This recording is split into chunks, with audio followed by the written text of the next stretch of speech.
Good morning. No matter who you are or where you are on life's journey, you are welcome here. My name is Kelsey DiCarlo, and I serve as the Minister of Faith Formation here at First United Church of Christ Congregational in Milford. Thank you for joining us for worship today, whether you are in person or online. Please feel free to come down to coffee hour after worship. We have, I think I saw watermelon on the table. I'm a little too excited about that. But it's a wonderful time to get to know your fellow members of the congregation, and especially where we have a smaller group here today, it's a great chance to really chat. So today during worship, we will hear messages from two of the members of the diaconate, Dick Farana and Patty Weller. After the children's message, youth are invited to go with me to Fellowship Hall for Sunday school. And then everybody, no matter how old you are, is welcome to stay for our vacation Bible school session, where we're going to be putting together birthday boxes for the food pantry so that kids in our local community who may not have families that can support a full birthday party will have a cake and have some candles and balloons and things to decorate. If you haven't already, please take a look at our Facebook or Instagram pages to see more about the mission trip that Senior PF went on. There's some awesome videos and photos, and you might see Jen in a few of them. The daily videos were really amazing and really inspiring. Coming up next Saturday is our movie night with Faith Formation. Who likes movies? Really? There's a lot of people who don't? I love movies. We're going to be watching a movie in Fellowship Hall. Today is your last chance to vote. So on one of the tables on the side of Fellowship Hall, there's a board with all of the options. Grab a sticker, put it with your choice, and whichever one has the most votes is winning. Please join us. Wear your comfy clothes. Pajamas encouraged but not required. Bring a pillow and enjoy the cool air, because we're going to be in Fellowship Hall where it's air conditioned. Ooh. Now, let us greet each other with the sign of God's peace. Peace be with you.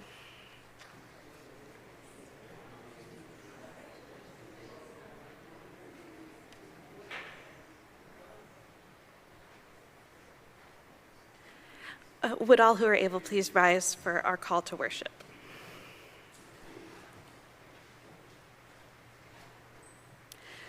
Christ calls us to come to worship. To learn what Christ can teach of life, to realize what we can offer to others, and so to return into the world to serve. Let us worship God.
Please join in our prayer of invocation. In times of weakness and hour of need, yours is the strength by which we carry on, the shoulder we rest our head upon. When our load is heavy and too much to bear, yours are the arms stretched out to help us, the grace that we depend on. In times of weakness and hour of need, your voice is heard. Come, find rest. This is grace divine, the path we tread to wholeness of body and spirit, the path that leads to you, and for which we offer our offering of praise. In the name of Jesus, who taught us to pray, saying, Our Father, who art in heaven, hallowed be thy name. Thy kingdom come, thy will be done, on earth as it is in heaven. Give us this day our daily bread, and forgive us our trespasses, as we forgive those who trespass against us. And lead us not into temptation, but deliver us from evil. For thine is the kingdom, and the power, and the glory forever. Amen. You may be seated unless you're a kid or a youth and want to come and help me with my suitcase.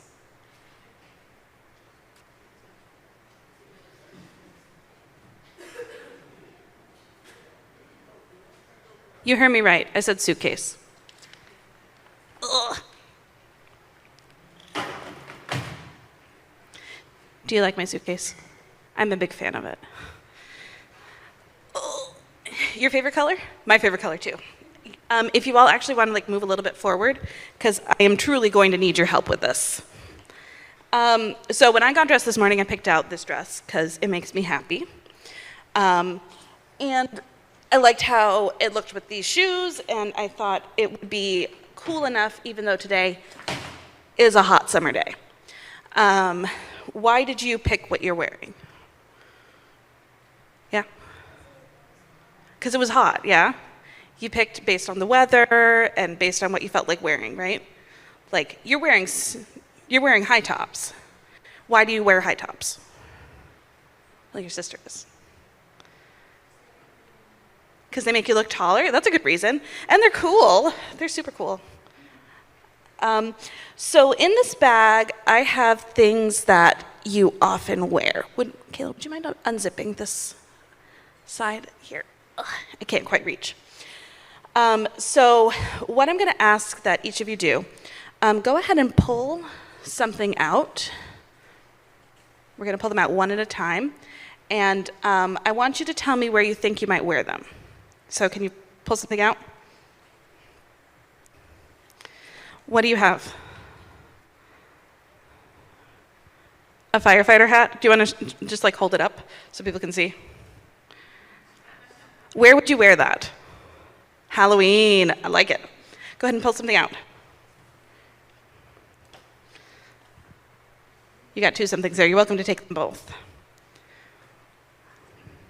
Can you show the congregation what you have? Okay, what's that? Yeah, so where would you wear a bike helmet? Yeah, riding a bike or a scooter, right? A lot of times people wear helmets with scooters. And then what's the other thing that you pulled out? Would you mind standing up and showing people? What is that? Yeah, it's a dress. It's a Minnie Mouse dress. So where might you wear that? Halloween, okay. Or if you were going on a trip to Disney, right? Do you want to pull something out? We've got two sides here. Okay, what's that? An apron. Where might you wear an apron? Cooking, cool. We've got some more.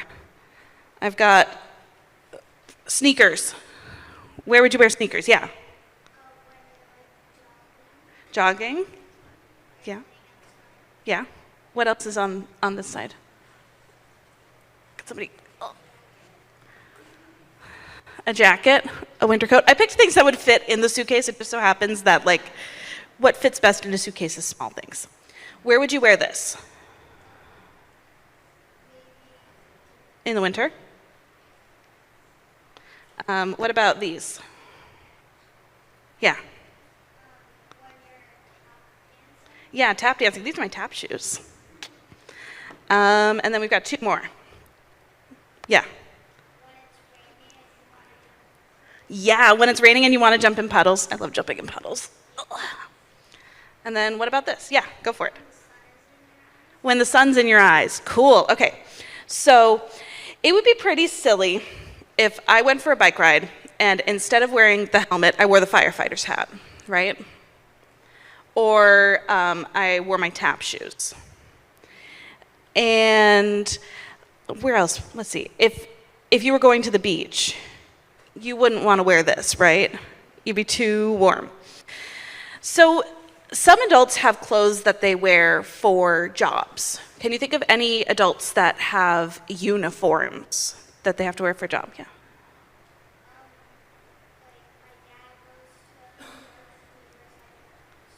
Yeah, like wearing a suit to work. Anybody else who wears a uniform that you can think of? Nurse or a doctor, yeah, wearing scrubs. A firefighter. What about a crossing guard? Right, they wear the bright vests. Yeah.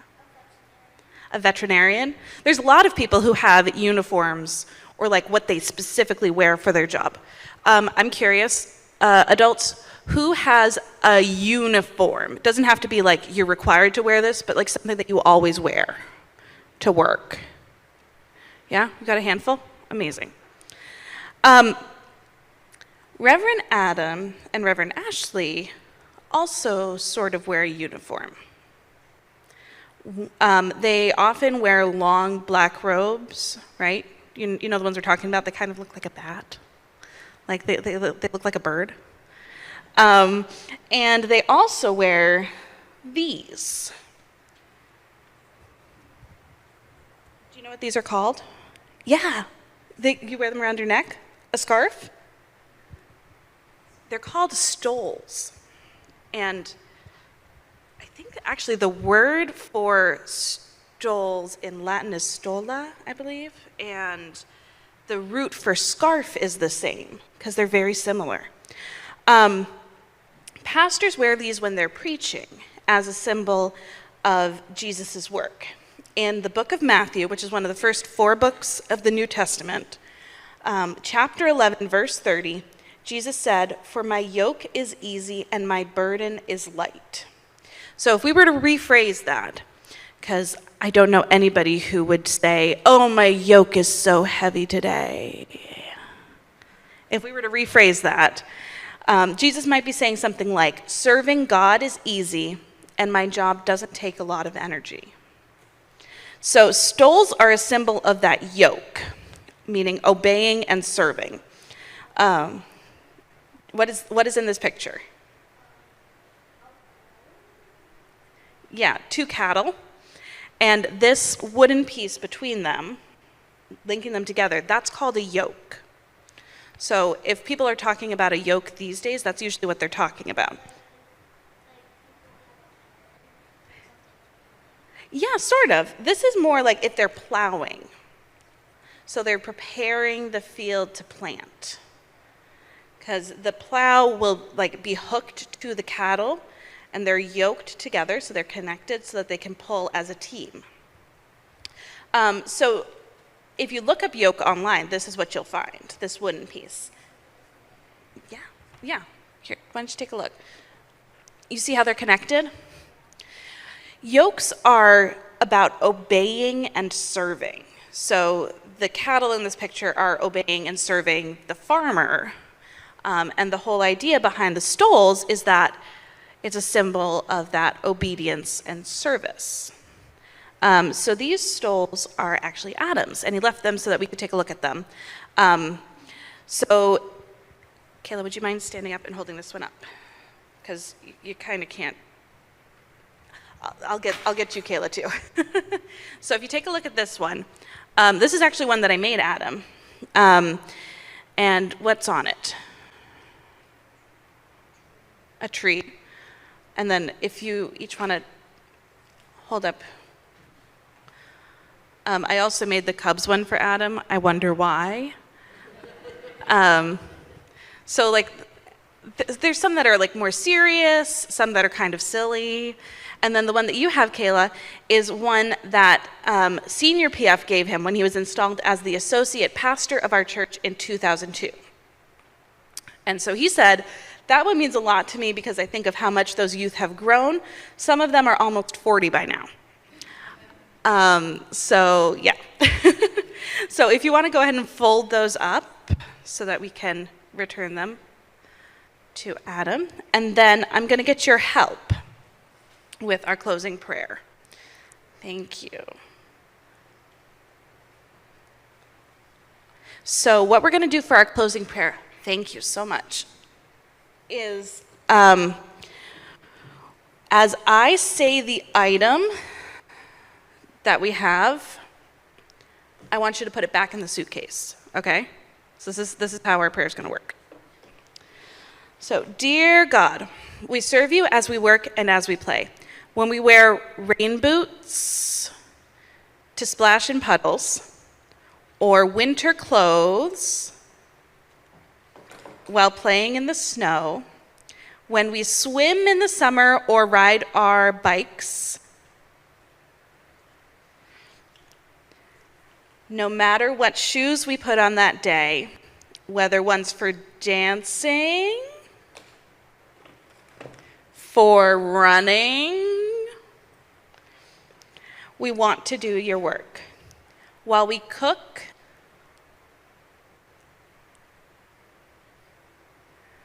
or sit outside in the sun,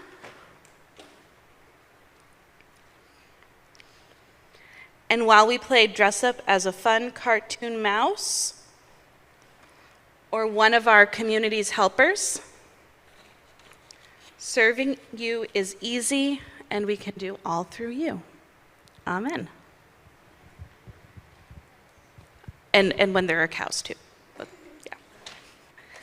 So we're going to go downstairs to Fellowship Hall for our Sunday school activity, if you'd like to join. And yeah, Fellowship Hall because it's a little cooler. Do you want to help me close this up?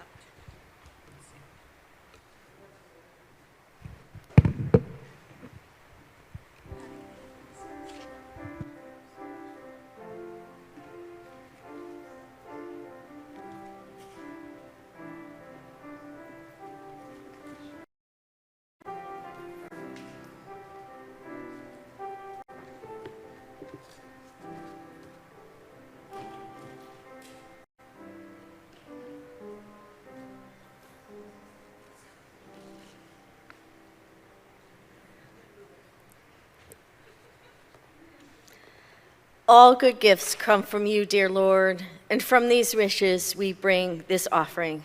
Help us to use it for the furtherance of your purpose in this place and for the benefit of those in need. Would the ushers please come forward?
please join me in the prayer of dedication. For the blessings of this and all our days, we thank you, gracious God. Accept, we pray, not just this money, but also our lives freely offered in gratitude for all you have done for us. Use them both in this place and wherever you might take us. Amen.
Our first scripture reading this morning is from the Old Testament, Psalm 145, verses 8 through 14.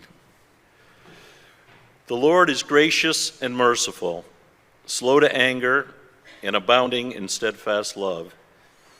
The Lord is good to all, and his compassion is over all that he has made. All thy works shall give thanks to thee, O Lord, and all thy saints shall bless thee. They shall speak of the glory of thy kingdom and tell of thy power to make known to the sons of men thy mighty deeds and the glorious splendor of thy kingdoms. The kingdom is an everlasting kingdom, and thy domination endures through all generations. The Lord is faithful in all his words and gracious in all his deeds. The Lord upholds all who are falling and raises up all who are bowed down.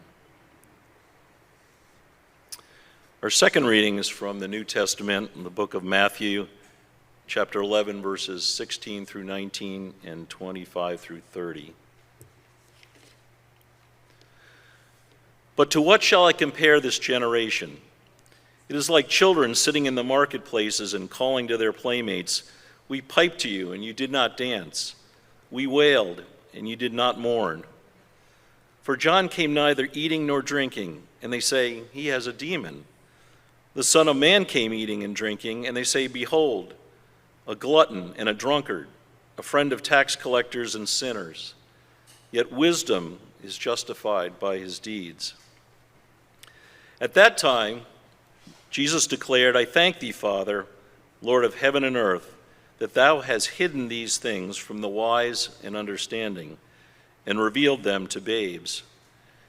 Yea, Father, for such was thy gracious will. All things have been delivered to me by my Father, and no one knows the Son except the Father, and no one knows the Father except the Son, and anyone to whom the Son chooses to reveal him. Come to me, all who labor and are heavy laden, and I will give you rest. Take my yoke upon you and learn from me, for I am gentle and lowly in heart, and you will find rest for your souls. For my yoke is easy and my burden is light."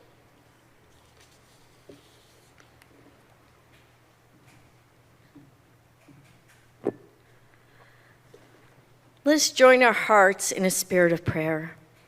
O God, may the words of my mouth and the meditation of all our hearts be acceptable in your sight, O God, our strength and Redeemer. Come to me, take my yoke, learn from me. You shall find rest for your souls. When asked to prepare a reflection for this passage, I began to contemplate the words yoke and easy. I remember growing up going to horse pulls where the yoke was a massive wooden frame tied around two horses so they could pull the weighted sleighs. The more weight they put on the sleighs, the more the horses labored. The sweat poured down from them. Their muscles bulged. Find rest does not match my recollection of those horses. So what does this really mean? I think it's about this passage is about our very own personal and trusting relationship with God and a continued learning and growing lifetime transformation. But what exactly is rest for my soul? Could it be the peace and joy I experience at times? Just maybe so. Story about a hot potato plant, birds in a tree, and a tiara and tap shoes. 6 years ago, I was approached to be on deacons, and for reasons I did not understand at the time, I said yes. I was completely overwhelmed at that point in my life between caring for elderly parents, working as an IT professional, older worker who had to keep up with the changing technologies, along with the stressors too much to go into today. Well, I could go on and on and on about how stressed I was, but I was told to keep it short. So trust me, I was frazzled. At the first meeting I attended as a new deacon, the chairperson, who was very organized, whipped out a list of names of shut-ins who I was going to be assigned to go visit, adding one more item to my list of to-dos seemed to weigh me down even more. What, you want me to visit strangers I don't even know? How? When? I don't have time. Plant Delivery 101. I kind of failed. First drop off, fear and anxious. I run up the door with the plant, ring the doorbell, and I hear walking to the door slowly a woman, very slowly. So I wait and wait and wait. Finally, the woman answers the door, and in a panic, I thrust the plant in the woman's arm like a hot potato, declare I'm from the church, provide greetings, and run back to my car. Task completed. Calming breaths. Not until the next day did I experience grace. I got a text from Reverend Ashley, who thanked me for delivering the plant. Text said the women called the church office with gratitude for the visit. Thanks? Really? I was horrible. When I say I thrust the plant to her, I really did. Visit? I barely spent 5 minutes, and part of that time was waiting for her to walk slowly to the door. Come, take, learn. What a teaching moment that was for me. Many visits later to many others, I learned about talking, visiting, listening, and being. I was asked to visit someone who is in their final stages of life. No way was this going to be a hot potato visit. So I went for the visit. When I arrived, the person who I had never met was not awake, so I sat. Staff explained the family was coming later, so I held her hand. Then I noticed a bird on a tree outside the window, so I described the bird and the tree in great length, and then just was there. At some point, the facility's clergy arrived and planned on staying until the family came, so I left. I learned later that the family had arrived and was present at her passing. But I also learned they were grateful that someone from the church was there during the day. Even though this is a few years ago, I still find my soul at peace describing the bird in the tree to someone I didn't know and who may or may not have heard me. And God's gift to the family that they knew their loved one was not alone. For that day, I was God's instrument. No longer a task, no longer a burden to me. Come, take my yoke, learn, find rest for your soul. Rest for my soul are the many joyful moments I experienced in these visits. I have been graced with great friendships with some of those on the original list. One friend has encouraged me to try new things, and we talked at length about finding joy in our lives. One New Year's Day, in a visit, I was told I had to pick something new to try. Having just heard about an adult ed tap dance class, I blurted that out. Yep, I took the class. For 8 weeks, I tapped. At our last class, we were asked to wear tiaras, and I still occasionally tap like a princess. At the end, my instructor told me she enjoyed me in the class because I was her absolute all-time worst student. But I had so much fun. Trust me, I wasn't good. I gave her joy. I reported that back to my friend on our next visit, and we laughed and laughed. Pure joy. 6 years later, when I look back, I no longer see being assigned shut-in names as a burden, rather one of the greatest gifts I've ever received.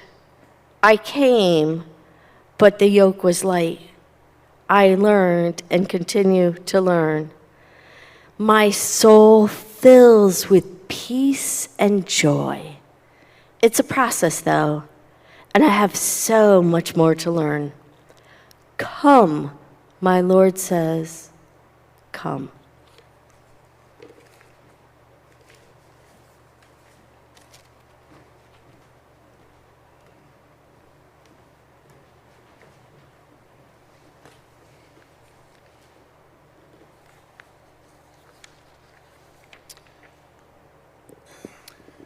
Trying to lighten the burdens of others can be easier said than done. Even with good intentions, we may be experiencing our own burdens, such as health issues, maybe the health of a loved one, work pressures, family dynamics, etc. These all occupy our time. Maybe at times it's just difficult to get up and get going each day, let alone thinking of helping others. One of the tenets I've found useful over the years is the old adage of paying it forward. To me, and I'm sure to many, it feels just good to help others, and as Christians and members of First Church, many of us already strive to achieve those tenets of hospitality and charity to others. Now, I know sometimes this requires us to push ourselves a little, beyond our comfort zone to do something like a home visit, like Patty was speaking about, speaking to a church member, maybe that we don't know here at Sunday service, or maybe to make a bigger commitment, like considering to join a church committee. Again, maybe with members we are not friendly with or know that well. I know I'm typically guilty of speaking to the same people each Sunday and sitting in the same section, this pew each Sunday, because it's comfortable. I think we can all kind of relate to that. I also think, unfortunately, the last 3 years with COVID also created a more cautious approach as far as joining and socializing. Now, I know it's obvious by the many requests that you hear in announcements and through personal interactions at First Church that all our committees need additional folks to boost their ranks. And I don't want this to sound like a sales pitch, it is a little bit, but the phrase many hands make light work really does apply. I've been fortunate to be a part of a few different committees here at First Church, but I've really always enjoyed my involvement with diaconate. And I'm thinking back to the years 1990s, early 2000s, and typically our membership then was 18, 20, 22 people. Minimum was supposed to be 12 members. We currently have 8 members. And I know we're not alone. I know other committees are currently suffering from a lack of membership. Believe me, if you are considering a committee or thinking about joining, please don't feel it's a legal binding contract. If for some reason during your membership in a committee your situation changes, certainly you can speak to one of us and that can be changed. So I'm just going to make an appeal this morning to reconsider making a renewed effort to help and serve and to lighten the burden of others. And it may be just a visit to check on your next door neighbor, maybe a call to a friend that you've been thinking about reaching out to, maybe to deliver a flower. I know many people helped with the small potted plants a few days ago, and that was great. Or maybe it's taking the first step in mending a relationship with a relative. Do you do it for recognition? Is it always easy? No, but it'll bring joy and light to you. I feel we were all put on this earth with different abilities, and I believe a small effort on your part to use your personal abilities to help others will leave a much bigger impact than you could ever know. So may it be so, and amen. And if you could join me now in the spirit of prayer. Lord above, we lift to you the burdens too heavy for us to carry. Your outstretched arms are ready for us and for those we pray for now. For Nolan, Megan, Benedict, Linda, Mike, Dave, Jan, Bill, Matt, Larry, Sharon, David, Cameron, Huck, and also for their caregivers.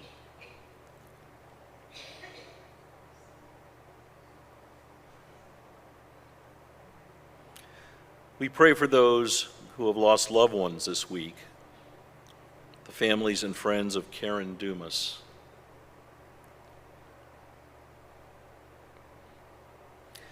We ask your blessing on the victims of mass shootings over the 4th of July holiday. Please guard the souls of those you have had to welcome and help those who have unexpectedly lost their loved ones in places like Baltimore, Washington, D.C., Boston, Philadelphia, Missouri, Fort Worth, and Tampa Bay. Please comfort those whose access to health care is in question, and please look after those without consistent access to food, water, and shelter in the heat of the summer. May we be your people and do your work here on earth to protect the vulnerable and oppressed. We ask this in your name. Amen.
And as you go forth this week, share the love and hope of God.